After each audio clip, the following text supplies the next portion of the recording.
Assalamualaikum warahmatullahi wabarakatuh. Selamat pagi dan Om Swastiastu.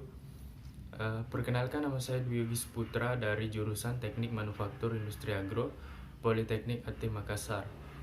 Saya akan membawakan materi tentang mikrometer sekrup. Ini dia materi. Ini adalah gambar dari mikrometer sekrup. Bagian-bagiannya, yang pertama anvil, kedua spindle, yang ketiga sleeve atau skala utama, yang keempat timbel, yang kelima frame, yang keenam ratchet knob atau pengunci.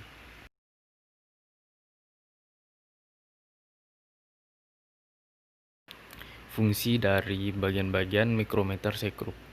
1. Frame, rangka.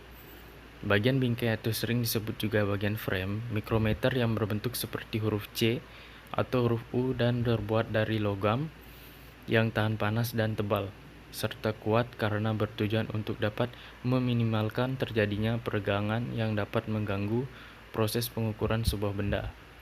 Kedua, anvil, poros tetap. Yang kedua ialah bagian poros tetap mikrometer yang mempunyai fungsi untuk penahan sebuah benda saat akan diukur menggunakan alat ukur mikrometer ini. 3. Spindle atau poros gerak. Bagian mikrometer yang ketiga ialah poros gerak yang merupakan sebuah silinder yang dapat digerakkan menuju poros tetap mikrometer. Keempat, sleeve, skala utama. Sleeve yang merupakan tempat terletaknya skala utama dalam satuan milimeter. Kelima, timbel atau skala putar. Timbel yang merupakan tempat skala nonius atau skala putar mikrometer berada. 6. Ratchet knob. Ratchet knob atau pengunci berfungsi sebagai penggerak timbel. Artinya, meski timbel bisa digerakkan, namun ketika melakukan pengukuran, timbel ini tidak boleh disentuh apalagi diputar. Untuk menggerakkan spindle agar menjepit benda kerja, maka kita memutar ratchet knob.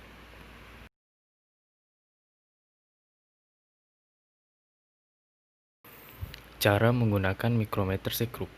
1. Objek yang ingin diukur diletakkan menempel dengan bagian poros tetap. 2. Setelah itu, bagian timbel diputar hingga objek terjepit oleh poros tetap dan poros geser.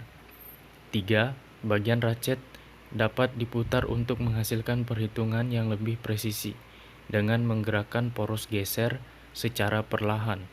4. Setelah yakin bahwa objek benar-benar terjepit di antara kedua poros, hasil pengukuran dapat dibaca di skala utama dan skala nonius.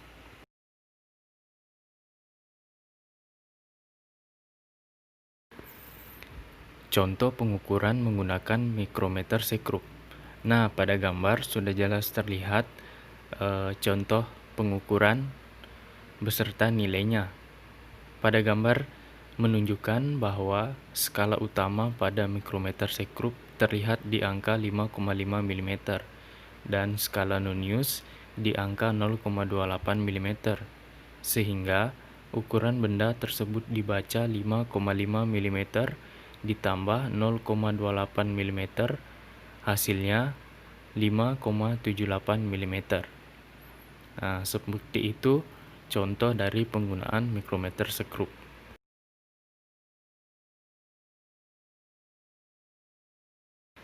Ada beberapa hal yang perlu diperhatikan pada saat melakukan pengukuran dengan menggunakan mikrometer sekrup, yaitu 1.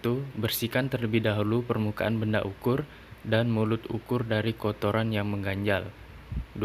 Pastikan kedudukan nol dari mikrometer harus diperiksa sebelum dipakai. 3. Masukkan benda ukur ke mulut ukur dengan perlahan-lahan. 4. Pada saat pengukur, penekanannya jangan terlalu keras karena dapat menyebabkan kesalahan ukur akibat adanya kerusakan dari benda ukur atau dari alat ukurnya.